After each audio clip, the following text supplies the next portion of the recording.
but I welcome you all this evening. My name is Beth Hendricks. I'm the Executive Director of the League of Women Voters of Colorado, and I'm very happy to have you all here to talk about redistricting, where we are and where we're going. So I would like to start with just a couple upcoming events. Tomorrow night, Jill Teeshan will be presenting brief biographies of leaders of democracy in the Colorado Women's Hall of Fame. So tomorrow night at 5 o'clock. So please join us for that. That should be a fascinating presentation. And then of course we have convention May 21st and 22nd. If you haven't yet registered, I encourage you to do so. It will be an action-packed couple of days on Zoom. So, but we thank you for your patience with this redistricting training. As many of you signed up in February, and then we opted to postpone based on the census numbers. So we've all heard the good news that census numbers have been delivered and that Colorado will be getting an 8th representative in the House. And so let's get into some details here. So I will introduce our two speakers who I believe are likely known to you all. Dr. Tony Larson has been involved in the nonprofit sector for 50 years in several capacities.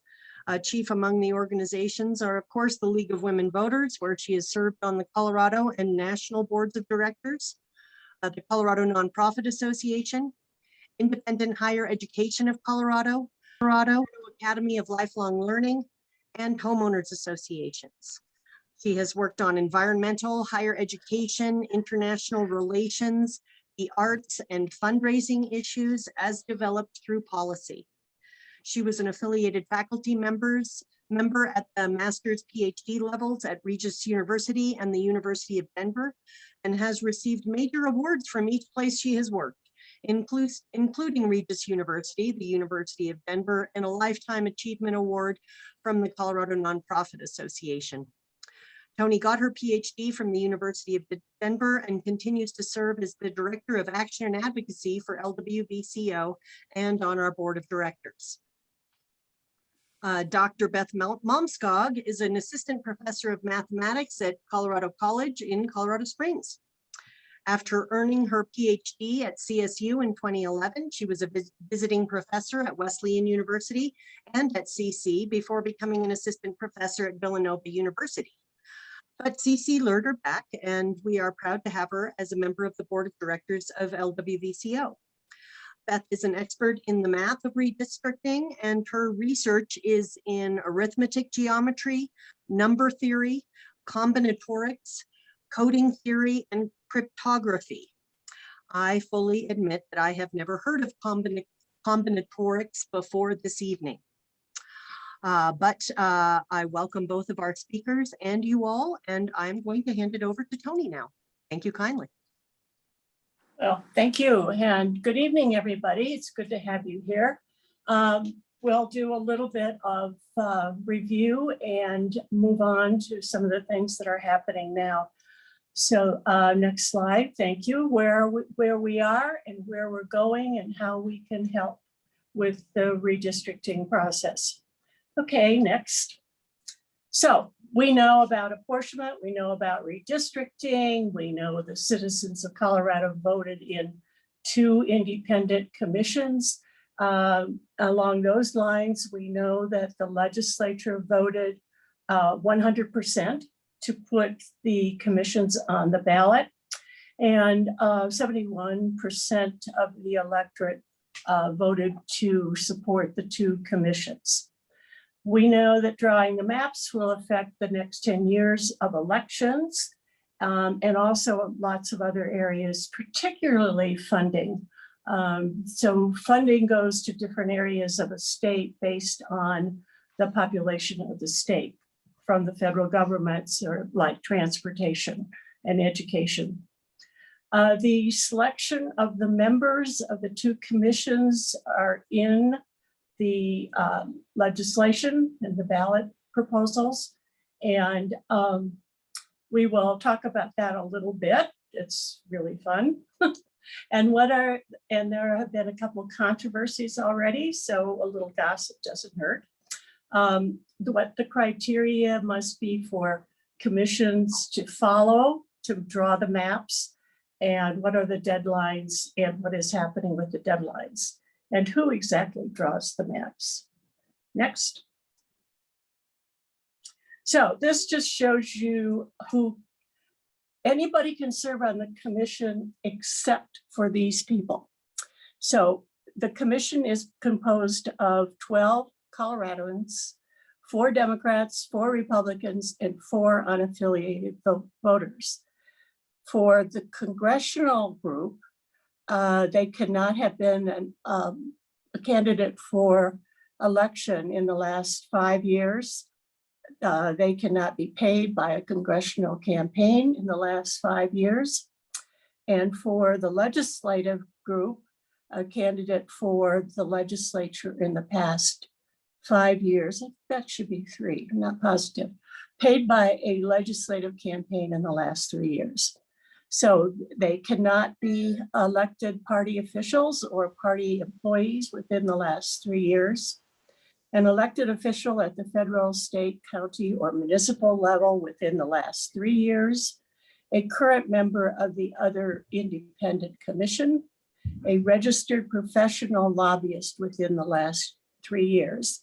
And I don't know if you all know Jean Fredlin, but she fought very well for that last little piece because it says professional lobbyist. So volunteer lobbyists can serve. So that was kind of sneaky. Anyhow, the applications were closed in November and they received 1,488 applications for the legislative commissions and 2,101 for the congressional commission. Next. So this shows how they were selected. And what you need to do is, it's complicated. So the people go through the selection process. They put in an application. There are certain qualifications. They are reviewed by the Secretary of State to make sure that they have been registered with the party that they say they were registered with, that they haven't met gotten any of those jobs or so far. So then you pull out of the hat 300 Democrats, 450 unaffiliated, and 300 Republicans. Then you narrow it down to 50 of each of those. And then 6 commissioners are selected by lottery. And then the legislative leadership selection, and they get to pick 6 as well. The judicial selection for the unaffiliated, since they don't have a party that they go to for selection. So it took a while to do this, and it was kind of fun to watch. It was like bingo, but we do have 2 commissions. Okay, next. Okay, the selecting of the maps. The nonpartisan commission staff of the legislature creates a preliminary redistricting map. And in the process, it can consider public comments while developing the map. They are thinking about the process. They haven't really gotten to the point.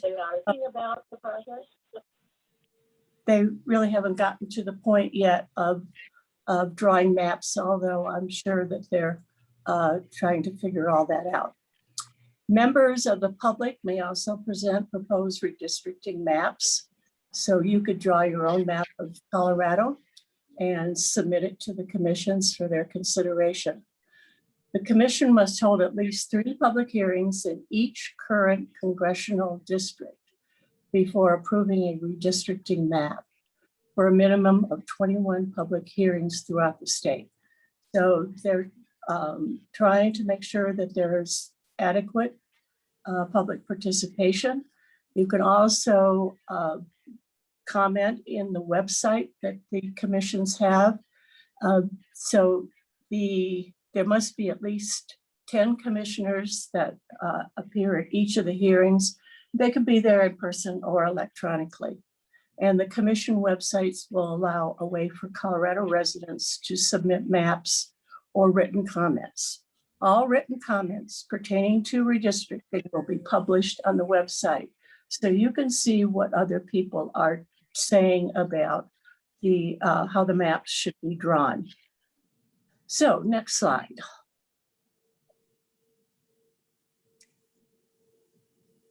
So these are the rules for drawing maps.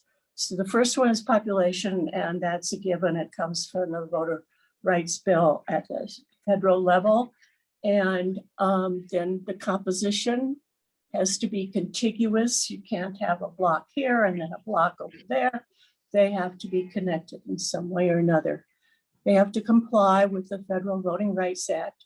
And we put that in the legislation because if the federal government or the Congress decides to change the Voting Rights Act, we have it in our legislation, and we thought it was high enough of importance to elevate it into our actual constitutional amendment. We have to preserve whole communities of interest, and this is something that is particularly interesting, and I will talk a little bit more about that. And it should be as compact as possible, and it should maximize the number of politically competitive districts, and I will speak about that as well. The districts cannot be drawn for the purpose of protecting incumbents or declared candidates, or denying or abridging the right of any citizen to vote on account of that person's race or membership in a language minority group, including diluting the impact of that racial or language minority group's electoral influence. Obviously, for the League of Women Voters, both those items are very important, and glad to have it in legislation for the people who are on the commissions to follow. Next. So, communities of interest. What is a community of interest? It's a group that share a common interest and a substantial interest, meaning that it has to be able to be subject to legislative action. So it can't be your soccer league. And it's composed of reasonably proximate populations, including but not limited to shared public policy concerns of urban, rural, agricultural, industrial, or trade areas. So some of the areas, communities of interest that can be considered. Shared public policy concerns such as education, employment, environment, public health, transportation, water needs. Water basins is one of the communities of interest, and supplies, and the issues of demonstrable regional significance. Racial, ethnic, and language minority groups need to be considered as well in accordance with the Voting Rights Act. Community of interest does not include relationship with political parties or incumbents or candidates. Can share community of interest information via redistricting commission. So again,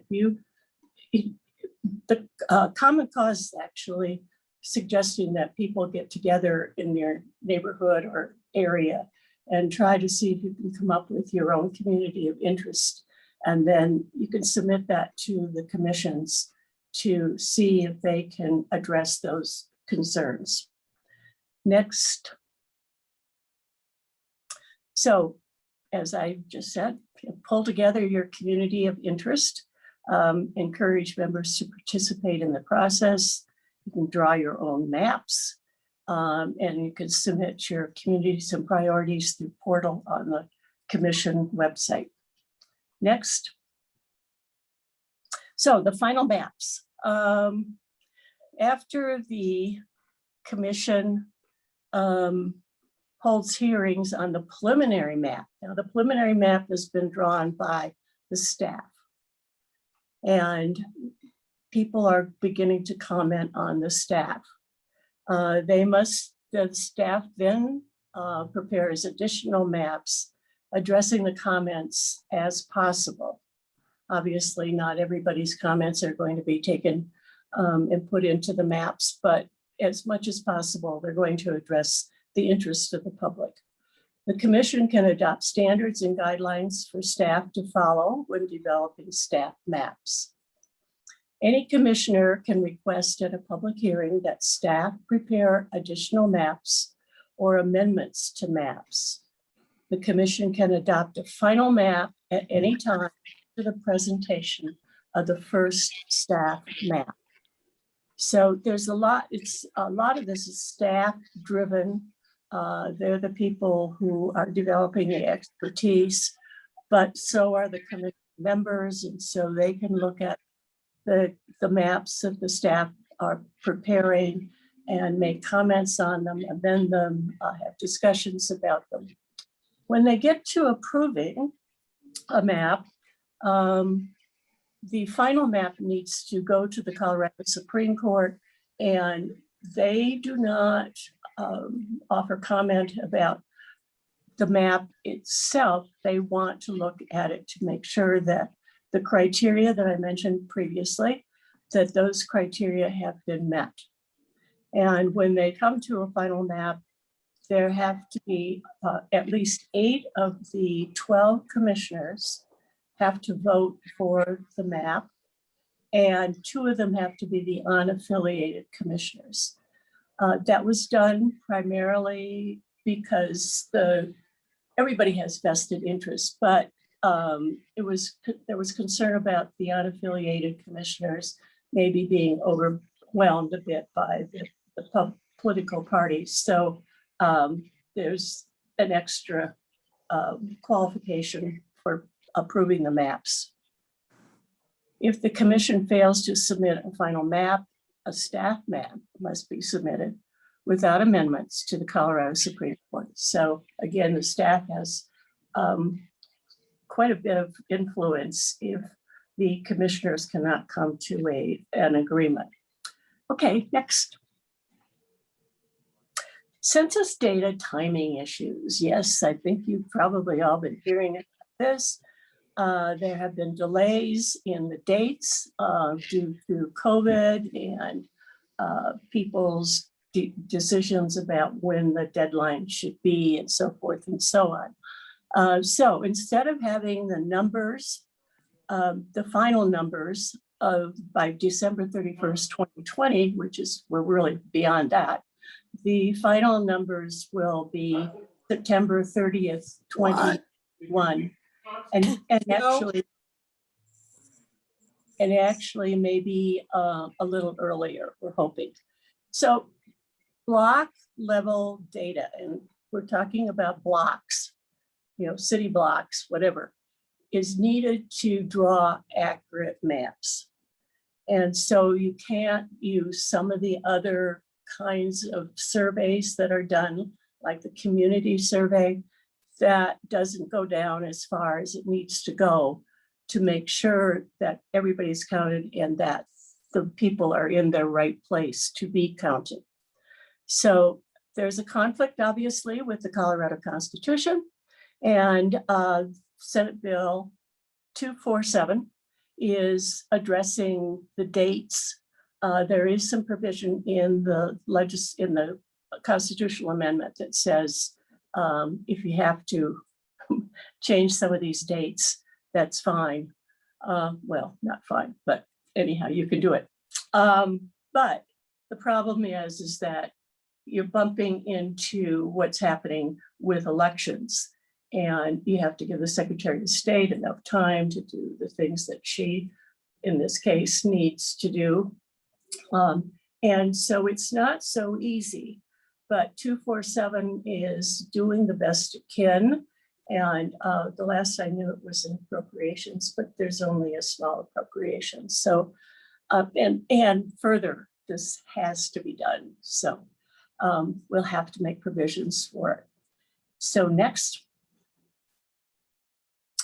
So this just shows the states that are in trouble because they have put in their legislation the dates. And so, and they can't meet the dates in the legislation, in our case, the constitutional amendment. So you can see that Colorado is red.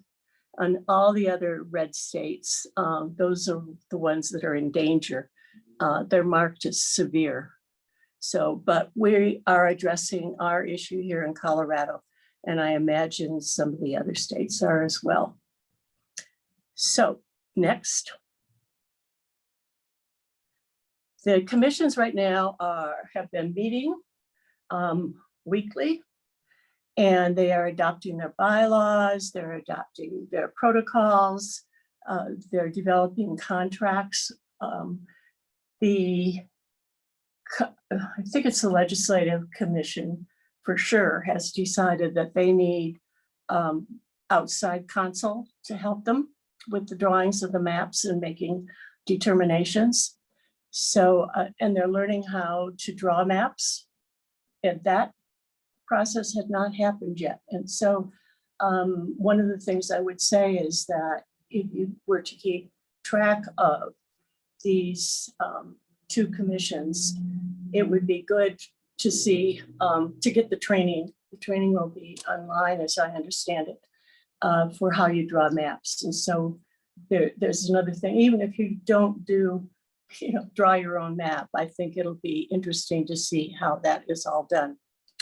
And there was some discussion about using some of the current data, like I mentioned the community survey, but I think they're pretty much not going to do that.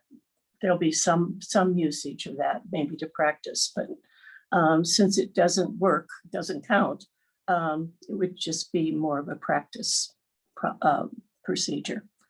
Okay, next. Now I know you can't quite read this, excuse me, but if you were to go to the commission, the Colorado Redistricting Commission website, you would see this calendar. I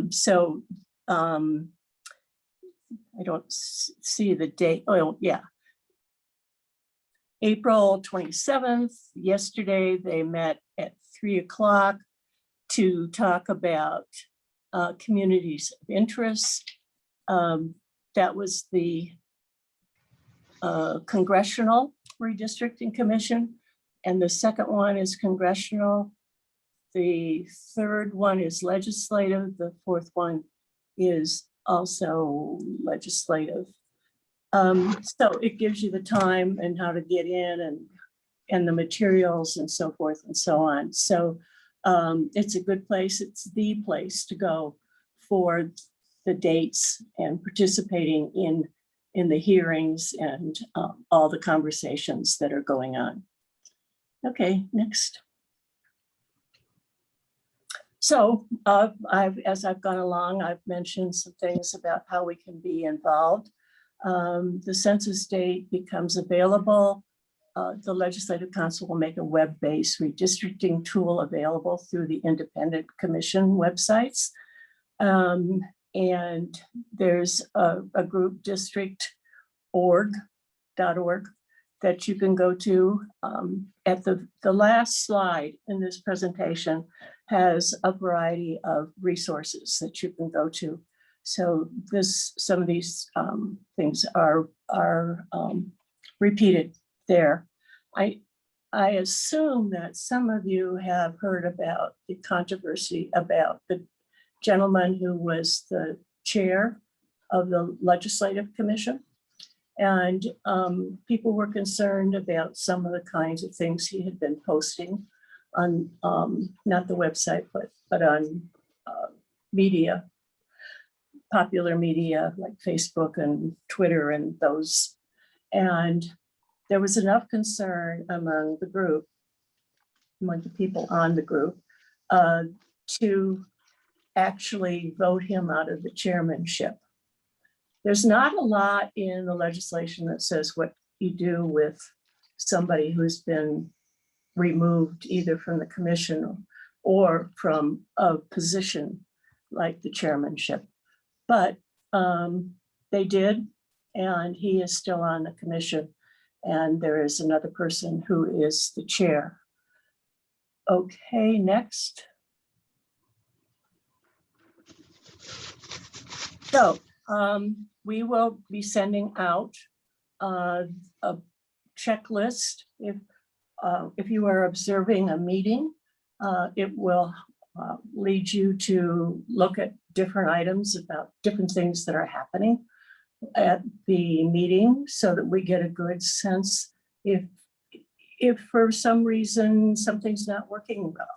And we need to know that so that for the next census in 10 years, we can be ready to make some corrections. So this is an important aspect of what the League does. I don't know of anybody else right now who is doing a checklist like this. It's going to be a valuable service. And I think most League members know that we pass legislation, but then we don't always stop there. We go to the Air Quality Commission and the Water Board and all those kinds of groups to make sure that things are going correctly. So you will get the handout. We will send it out to everybody who is here tonight and others. Okay, next.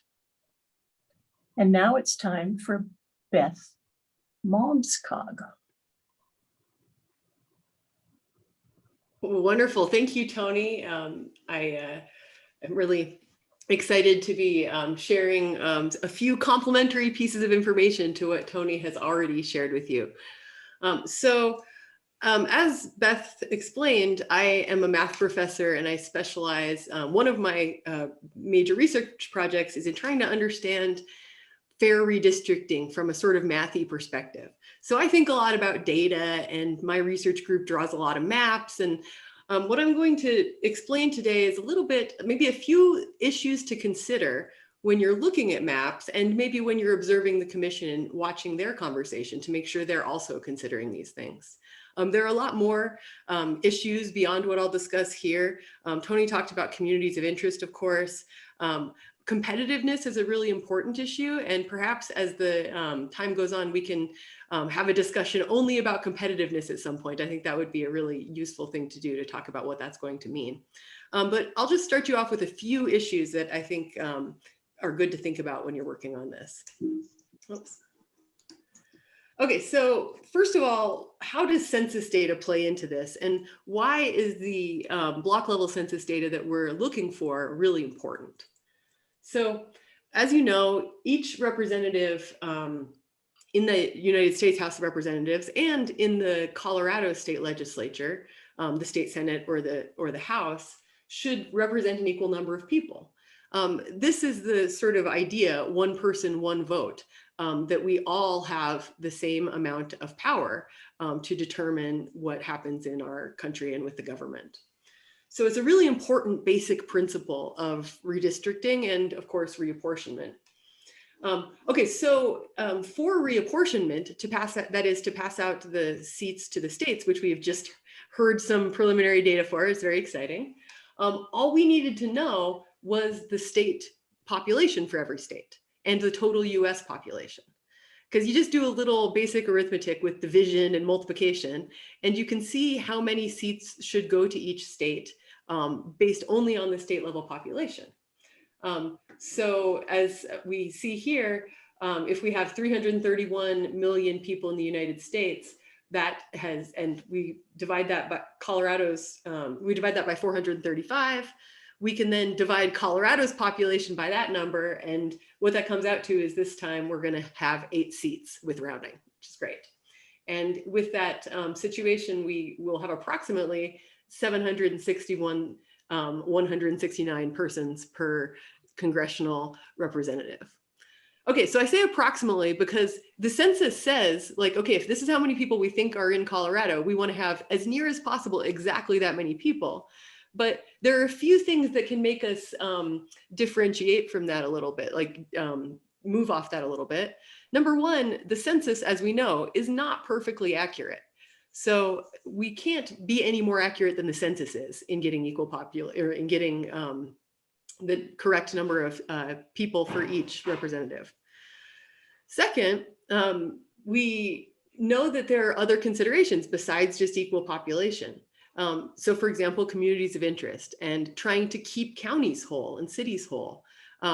And so you're allowed to deviate some amount from this perfect equal population, but you need to justify why you're deviating from this. And so a really good thing to keep an eye out for with the commission is, are any deviations from these principles being justified? Does it seem that there's a good reason when we don't have actual equal population in each case? Okay, so now moving back to the redistricting process, once we know how many seats we have, the idea is that, well, we only know how many people there are in the state of Colorado right now, but we don't know exactly where they are. And so if we're going to actually divide Colorado's population up into chunks of 761,000 people, we need to know a lot more about where those people are, that finer grained data. Yeah, basically, if somebody wasn't counted in the census, or we don't have the data to know where they are from the census, they're essentially invisible to us at this moment for redistricting. And so we want to think really carefully about that. Okay, so this is just a little zoom in for like, what do I mean by finer grain data? Like how fine of a grain could we possibly need? Okay, so what we have right now is essentially at the level of this top picture, right? We would know how many people there were in the state of California, but we don't know how many people there are within a county. And then within a county, the Census Bureau divides those counties up into census tracts, right? And census tracts are reasonably small relative to the county, but they're still fairly large relative to like the city blocks. So within the tracts, we break it down into block groups, right? And then in the block groups, we break it down into blocks. And those become, yeah, seriously, about a city block size. And the census data that we use for redistricting is at that fine of a grain. So we can draw the lines like along the streets that separate city blocks so that we can get really good, accurate population counts. And so right now we have data at this level. We need data at this level to really draw careful lines. Okay, so one thing to think about is that a lot of preliminary data that's been proposed and what we're going to be able to use to draw maps during the summer and sort of start to make some estimates of things, this is all going to be at either the county or the block group level, okay? The American Community Survey is put out by the US Census Bureau, and we have pretty good population estimates, though not as accurate as the census from that, but they never estimate down at a really fine grain. So we really can never drill down to the actual, data that we need at a level to actually know the population of the districts. So this is something that one of my research groups put together just to give you a feeling for how much error you could get by using county level data, like what is available perhaps through the State Demography Office, which does great work, but they use county level data, or through the American Community Survey. So what we did here was took a population, the census population of 2010, and we used the actual census numbers. And what we did was we aggregated it from the block level up to the county level. So we pretended like we didn't know what was happening at the block level. Then what we did was used a really probably a pretty decent tool, a modeling technique, where we just said, okay, we'd like to create some kind of idea of how many people there are in each block and then maybe in each voting precinct by distributing the population from the 2010 census in the same way that it was distributed in 2000. So we made a sort of best guess of like how to distribute the people so that you could try and make good, accurate maps from it. Okay, so now if you do that and then you look at each precinct in the state, these are what you see here are all the voting precincts in the state, you can then compare how good our estimate was to the actual population that we knew, because this came from the 2010 census. And what you can see is that within a voting precinct, you might be off by as much as 3,000 people, which is a pretty substantial number of people to vary from the ideal on, especially if you're talking about, say, a state legislative district where it's not representing nearly as many people. So these errors from having census data or just from having data that's not at a fine enough grain, not because they're actually miscounting or anything, but just because of the grain of the data, could cause real problems with drawing maps that would have accurate populations. And you see where the problems are the biggest are generally in areas that have developed pretty quickly, which are exactly the most contested areas when we're trying to redistrict often, the sort of suburbs that have developed recently and where the sort of interests of the communities there might be changing pretty rapidly. So this is just something to think about. If you do make preliminary maps with some of this early data, that's great, but they'll almost definitely have to change, especially in the details of their boundaries when we get the actual census data. So if people are really excited about using preliminary data, that's great, but it's really important to think about some of the issues that could come along with that.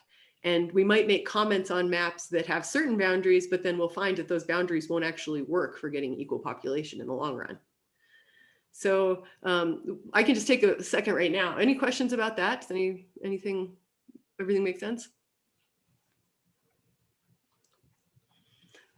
Okay, well, there's time for more questions at the end if you have any more. Okay, so since equal population is a foundation of fairness, we really have to be thinking about this. If people aren't counted in the census, they can't be counted in apportionment or in drawing districts because that'll violate this deep premise of equal population. Another thing, so the census is essentially our ground truth for how we're going to be counting people. But just thinking about what, the census data that we're looking at, that census data might not have actually counted everyone. You want to come up? Oh, pardon for a second. I'll go ahead and. All right, one moment. Just going to go ahead and try and silence that for a second. Okay, great. So if any group of people were systematically undercounted in the census, then areas where that group of people are concentrated would have more people in districts than there should be. Okay, so if that were to happen, we would call that malapportionment. So of course, the way to think about this and why this would violate fairness is because more people per representative would mean less representation per person. Sort of a solid way to think about it. So if people are undercounted by the census, then votes count less the votes in that area count less than they would in other districts. Okay, so this is a major problem when it comes to count if members of some minority group are systematically undercounted, or if we're using census data that doesn't approximate those numbers well, for example, or not census data, but if we're using approximate data that doesn't approximate those numbers well, then we can't tell whether the state is going to be able to follow the Voting Rights Act of 1965. We can't tell when there should be a minority opportunity district that should be created to make sure that this minority group gets appropriate representation. And so it's really important, not just for the overall numbers, but for the different minority groups that we want to make sure are represented to be using really good data to draw these maps. Okay, so here's just a little illustration of sort of some issues with equal population. If you're undercounting people, then you will end up with less representative within that area, representation within that area. So something else that's interesting that speaks to this, or that this speaks to, is the question of what's often referred to as prison gerrymandering. So as you may know, currently, well, in the census, we count people where they are. So the United States Census currently counts incarcerated people in the place where they are incarcerated. And so when we apportion seats, those persons are counted where they are. And when we redistrict within a state, those persons are currently counted where they are. So recent legislation has asked that instead of being counted for the purposes of redistricting as being in the place where they're incarcerated, this recent legislation has required that those people are counted in their home districts, the place where they resided before they came to the prison where they're being incarcerated. And so what this has been attempting to sort of alleviate is the idea that we had a huge population of people that were counted, but were not able to vote. And so we sort of had the reverse problem of undercounting a minority group. We were counting population in an area where there were many few voters than you would expect for the area. And so in the areas around prisons, of course, their votes were counting more than they should be. So, or should be by the assessment of the voters who passed this.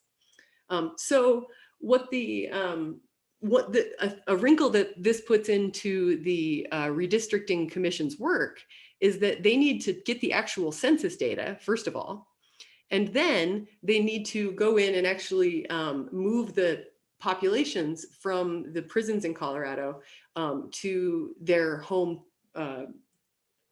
census areas, maybe at the block or the block group level. And that's going to actually cause an additional data processing issue for the people who are trying to draw the maps. So I know that the Legislative Council is like struggling with exactly how they're going to deal with this data issue now, but there's a lot that goes into sort of processing the data and all of the different, trying to follow all of the laws and make sure that everything is as truly fair as possible in this situation. Okay, so a second issue to consider beyond equal population is this question of like, okay, by the current constitution, the maps that are drawn are not supposed to be biased in favor of either political party, right? They can't be drawn to favor either party. So then the question is, how do we detect if this is happening, right? Like we can look at the maps and say, this seems favorable to party A or party B, but like, how can we actually quantify that and see if there's partisan bias in the maps that we're looking at? So what I want to share with you is one of the answers that math has for this. There are many different sort of mathematical tools for detecting partisan bias. One really important tool that is not as well understood as it could be is ensemble analysis.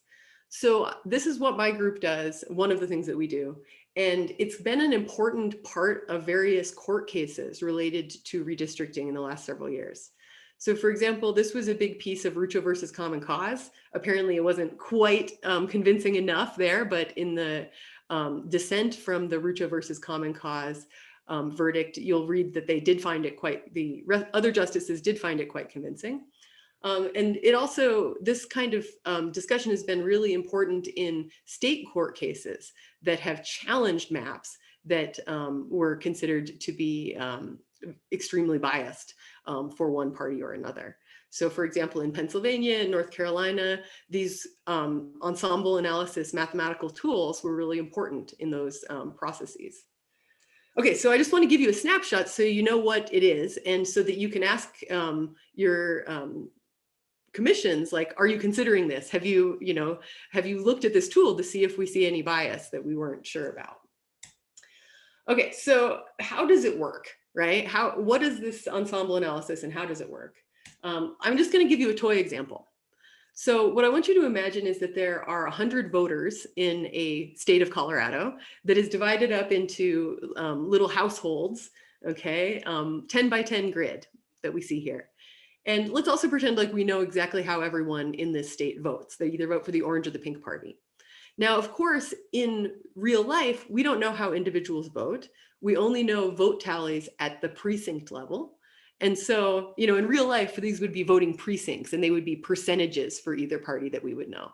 But we're going to do a toy example, right? So we'll just pretend like they totally vote orange or they totally vote pink. So the idea is, if we were going to divide this state up into 10 districts, there might be a lot of ways to do it.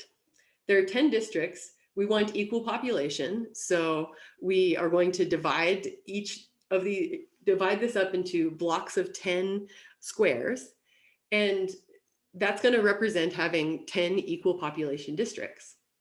So now the question you might ask yourself is, first, how many, in your mind, for fairness, how many districts would you think that orange should win? If we have 40 out of 100 orange voters, I'll let you think for just a second. Well, most people would think that orange would win 4 districts, right? Like that just seems like a natural answer. Okay, well, let's see what happens when we try drawing our districts in a few natural ways. Okay, so here's one way you could do it, just make rectangles. We can't do that in real life because obviously we need equal population and some areas are much more densely populated than others. And so of course this wouldn't work, but in our toy example, we can try it. When we do that, what we see is 2 seats that orange has a majority in and 1 toss-up. So I'll call this 2.5 orange seats. Okay, it's not what we imagined, but it doesn't seem to be biased in the drawing. But if you just turn it the other way, which again seems like an equally good idea, you end up with 3 toss-up seats, no safe seats. And so we count that as maybe 1.5 seats. Okay, can we get 4 seats for orange? Well, we can, but it takes some gerrymandering, right? It takes some manipulation. Okay, well, what if we wanted to really go for orange? Well, we could do that too, and we would use the classic redistricting manipulation tools of cracking and packing, right? We would, anytime we had a district that we thought orange could win, we would have them win by a small margin and then crack the rest of the pink voters into minorities in those districts. And then anytime we had to give up a district to pink, we would fill it as much as possible with pink voters. So we'd pack them in there. Okay, so that's a great exercise in redistricting. But what we wanted to know was not like, what we wanted to know is sort of what's possible. Like how many seats should we get if we just do this without bias? And so what we can do is actually conduct an experiment. Because this is so small, what we can do is just make 100,000 random districting plans, right? Like I program a computer to cut this up in 100,000 different ways and see how many seats orange wins in each case. Now I actually repeat this experiment in 3 different chunks. So I have 3 histograms piled up next to each other here, 3 little bar charts. Like the red bars might represent one experiment, the orange bars would be another version, and the yellow bars would be another version. The whole point of the 3 experiments is just to make sure that every time I conduct the experiment, I get basically the same thing, to make sure that there's not something funky in like any one version of this random experiment that I'm doing. So since the histograms all look about the same, you can just kind of look at it like one histogram. The whole point here is that what we see is that, well, there's a lot of different things that are possible, but some of them are much more likely when we're drawing maps without partisan bias. Right? The most likely outcome, but by no means the only fair one, but the most likely one is 2.5 orange seats. Okay? 1.5 orange seats, which we know is in the fat part of the curve here, right? It's like in the middle of the bell curve, not right in the middle necessarily, but it's not weird. It's not unlikely to happen if you draw districts without bias. But the 6, right, which we know we created by gerrymandering, that is an extreme outlier, right? And that is the hallmark of intentional partisan gerrymandering, is that you can see that we have really pushed it beyond what is likely to happen when you draw districts without partisan bias. Okay, so that's the idea. Okay, so what this would flag is that last districting plan was very questionable. And most of the rest of the ones that we saw would not be too unquestionable, though the 4 is starting to get a little unusual. This is an interesting thing. This has an interesting like second story, which is that what we think of instinctively as being true, that like representation should be proportional, isn't always going to happen if we draw if we draw district lines without bias. What we see is that there's actually a natural sort of winner's bonus built in, because if you just draw lines at random and there's one party that's in a majority in the state, they're sort of more likely to win more districts, just because it's easier to get a majority of the majority party in some way when you're drawing lines at random.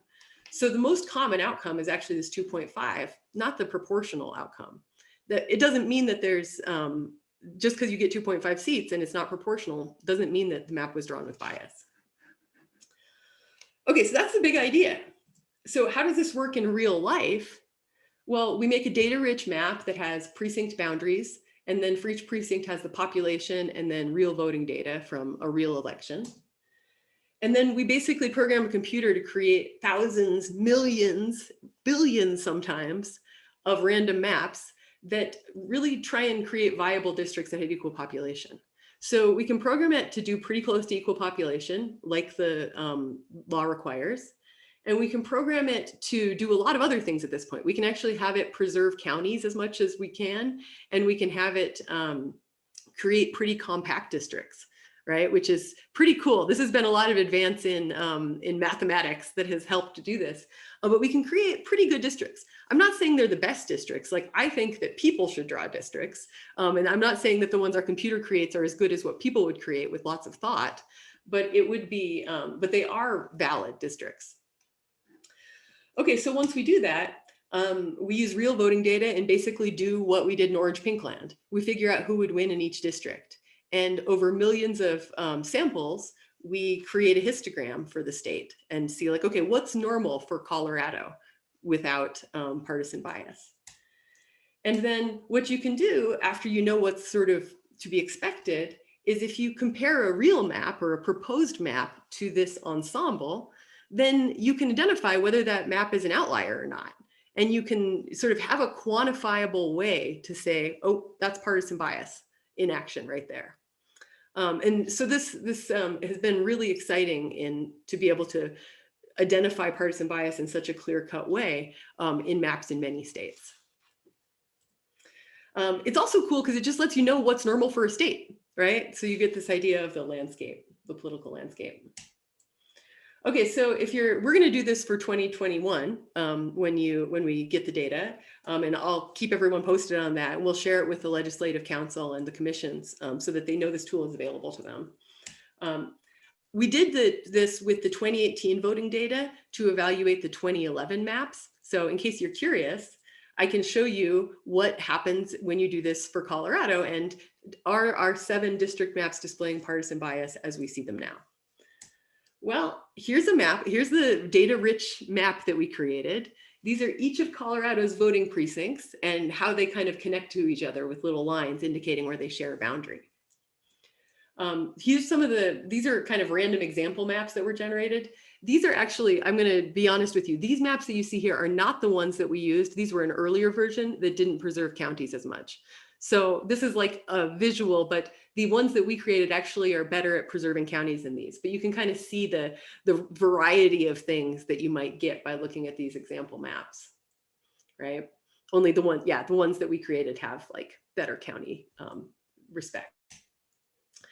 Okay, so you would generate millions of these things, right? And when you do this for 2 million plans, in the case of Colorado, which is what our stats told us we needed to get an accurate picture, this is what you see. The most common outcome in Colorado out of 7 districts was 4 Democratic districts, with 3 Democratic districts also occurring a lot. Now, when you look at our actual districts with the same real data, you do get 4 Democratic representatives, which is kind of right smack in the middle of the histogram.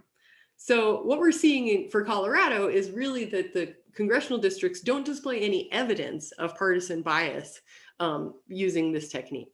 Okay, so if there was an attempt at gerrymandering in 2011, it was not successful, as we can tell in 2018, right? It didn't actually have an impact at this time in the cycle. Okay, so that's a snapshot of what we do, and it's really nice just to have some idea that that tool's out there, so you can hold the commissions accountable for like making sure they're using every tool available to eliminate partisan bias. But there's a lot of resources that could tell you more about this and also about all of the other aspects of redistricting that I've mentioned and haven't mentioned here. So this slide should be available. We'll send you the slide deck so that you can actually click on these links or copy and paste them into your browsers. And of course, I welcome emails. Sometimes I'm bad at email when I'm busy teaching, but I do love to try and work with people on this. So please feel free to email me or Tony about any of these things. And I think that's it. So thanks so much for your attention. Excellent. Thanks so much, Beth. Really appreciate this information. Are there any questions for either of our speakers at this point?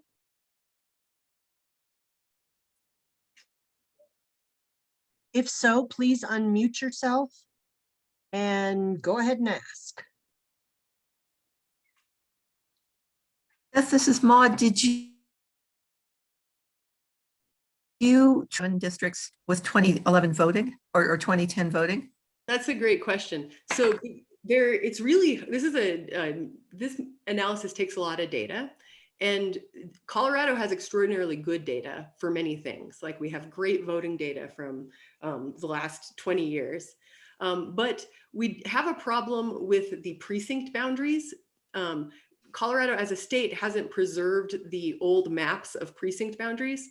Those are created at the county level. And so the state only kind of gathers them once in a while. And so we don't actually have a record of what the precinct boundaries looked like at that time, so that we could easily coordinate it with with the voting data from the time. So the 20, there's also an issue with like taking data from before redistricting and applying it to the maps afterwards if you don't have the earlier precincts from like before 2011. And so this was sort of the best we could do with where we were trying to keep our data really accurate. If we wanted to do some estimates, we could have tried something like that, but then who can tell how the estimates are really playing out? And so we wanted to just stick with what we could, know the ground truth on. But I think that the state will start keeping much better records of these things from now on, because GIS has become so important. And so I'm hoping that we'll be able to continue to do this year to year and like see this analysis, how this bias measure plays out through the decade and leading up to the next redistricting process. Bill Feather has a question. Well, it's not a question, it's a comment. I appreciate you very much, Tony. And I'm glad you are the one who's going to be working on this, not me. Well, you might want to observe just out of curiosity from time to time. Oh, yeah, but you'll still be the one doing the work. Well, and don't ask me too many questions about what Beth just presented. Tony, I expect you to have it down pat. Okay, I'll work on it. Tony, will you have a list on the league website of when the meetings are going to be held in the 8 different districts? We can do that, and we can also you can go to the commission website also to see what's there. Okay. And good. they're posting and they're meeting quite often, so you need to keep up with it. And I think we likely will do that, Nancy. I think we'll probably set up a temporary redistricting webpage Great. on our That'd be website helpful. somewhere. Ross and is it Ellen, maybe, Yes. have a question?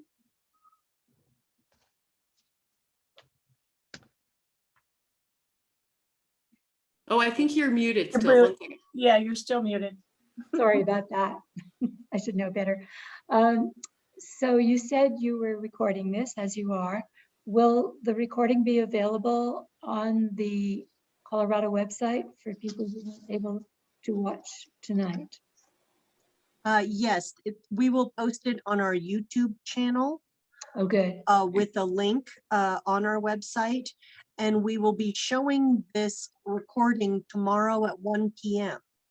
for people who were unable. So because tomorrow is the League of Women Voters of the US's National Day of Action around people-powered fair maps. And we want to participate in some ways, but we just couldn't make that work for a live event. So we'll be showing this recording tomorrow, as well as posting it on the Okay. YouTube channel. Okay, thanks, Beth. Jim. Yes, Beth, back to your pink and orange example, just to get it in my head a little bit better. So Yeah. we're supposed to have 4 representatives in each area. What if half the people lived in the upper left-hand corner and half lived in the bottom right-hand corner of your rectangle? I don't care how you draw it, you're only going to get 2, correct? So let me see if I understand. I can go back to that graphic real quick and let me pull that up real fast so that I can make sure I understand your question. So let's see. Let me go back. So the orange pink land, we had this. Yes, stop there. Stop. Stopping right here. Stop right here. Got So it. take half the orange and put them in the upper left-hand corner. Yes. Take the other half and put them in the bottom right-hand corner. Yes. And the rest of the state is then pink. Yep. That makes sense. Okay. So How would you draw to, I'm just curious. It's more of a curiosity thing.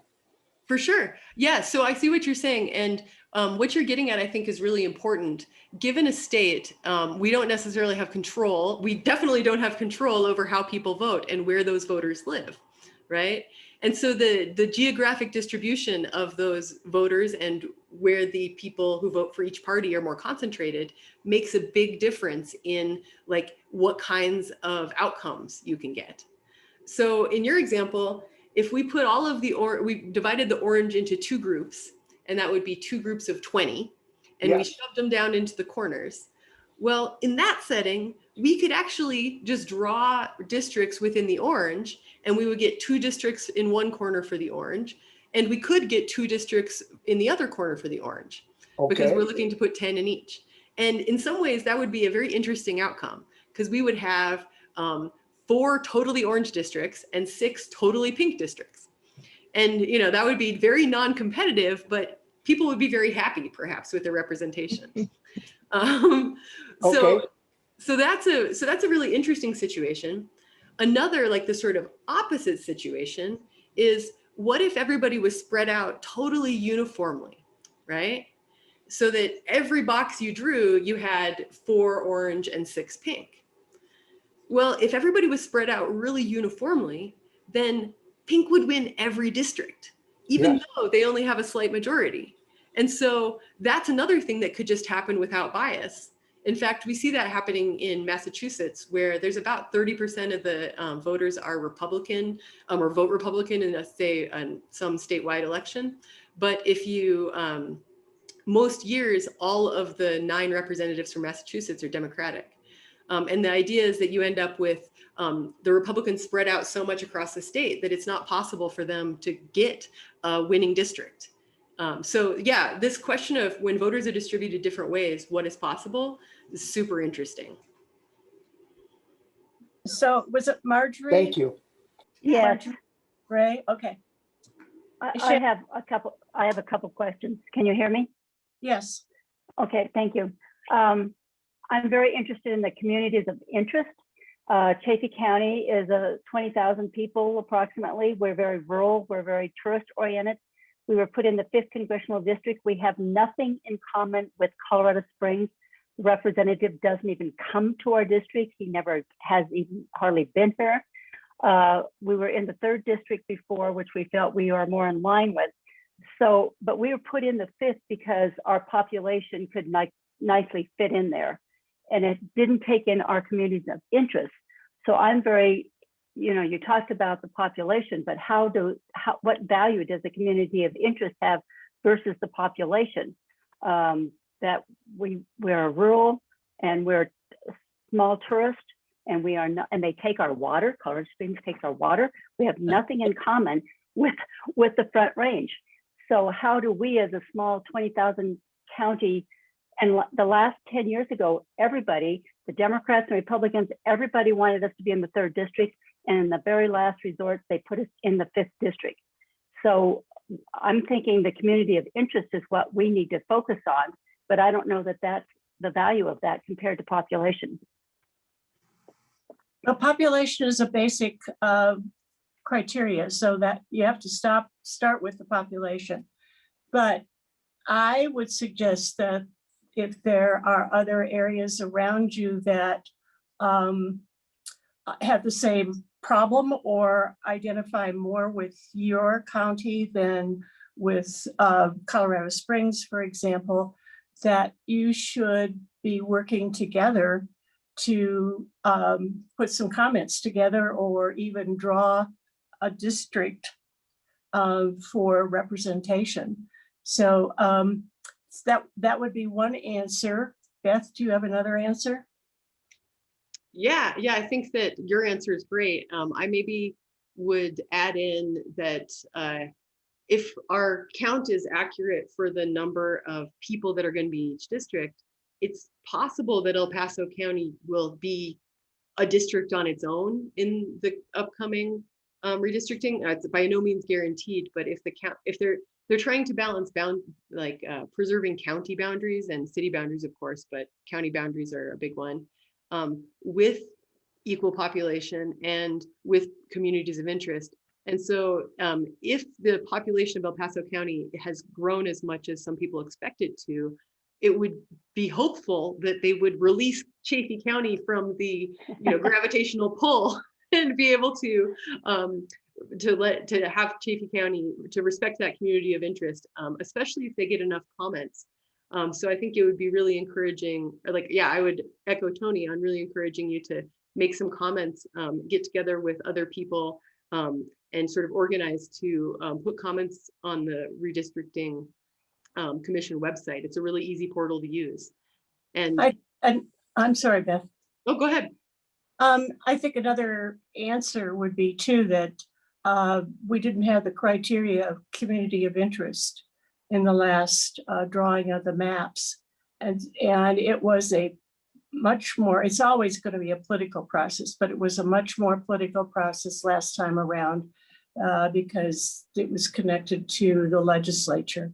So hopefully the intent of the legislation of the constitutional amendment that we voted to support is trying to get away from some of those things and trying to really develop community of interest and not do gerrymandering and those kinds of things. So it's important for you to participate and to make comments about the fact that you have nothing in common with Colorado Springs. Thank you. Maude, do you have something? Two things. One a comment and one a question. This is actually at least for Nevada, which is where I know the history, the fourth redistricting that will use GIS, because 1990 used it. The census, as you know, released maps on those old CDs that, yeah, can fly if you have students around.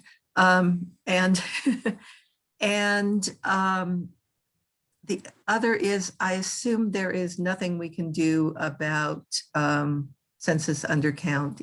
The numbers are what they are, and that's what we're stuck with, and yep. The malapportionment is going to happen willy-nilly. Yeah, certainly the undercount you had to take care of back when they were actually collected the numbers, theoretically April 1st, but they continued into August, and but the numbers are what they are, and there's no way to add or subtract at this point.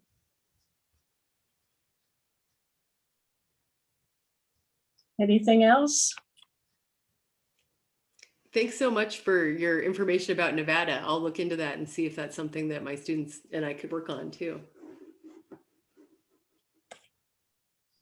Okay, so Beth Hendricks, you want to wrap up? Sure. We will be setting up an official forum for those of you who would like to join the official Redistricting Observer Corps. If you all would please note in the chat box, if you are interested in doing that, I'd appreciate it. Or you may also send me an email. I will put my email in the chat box.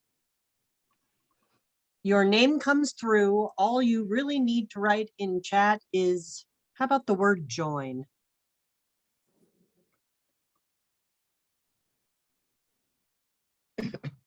So and I would say, while there's a lot of detail, the macro view that we get as league members is important. And the checklists that we send out are the pieces that are in the constitutional amendments. And, you can check to see if you think that they look like they're doing community of interest or compactness or whatever else. It's a general kind of review of whether or not this process is working as well as we would like it to work. So don't be frightened off by some of the details, but if you like the details, we'd like to have your comments on those as well. Thanks, Toni. We do, just for your information, currently have observers observing two other processes. One is the investigation into the harassment and discrimination claims coming out of the Colorado judiciary. The second is a brand new appointment into Attorney General Phil Weiser recently announced an investigation into the whistleblower allegations against the air quality or CDPHE air quality permitting division. That is not the correct title of that division. I apologize for that. But we are watching that process after whistleblowers have claimed that air permits are rubber stamped. So we will be in touch with everyone around that. We will also be in touch as to the reporting of this Observer Corps. And we hope to see you tomorrow night at Leaders of Democracy in the Colorado Women's Hall of Fame. And thank you so much to our two speakers, Dr. Beth Malmskog and Dr. Tony Larson. And thank you all for being here. Take good care now. Thank you very much. Good night. Night. Night.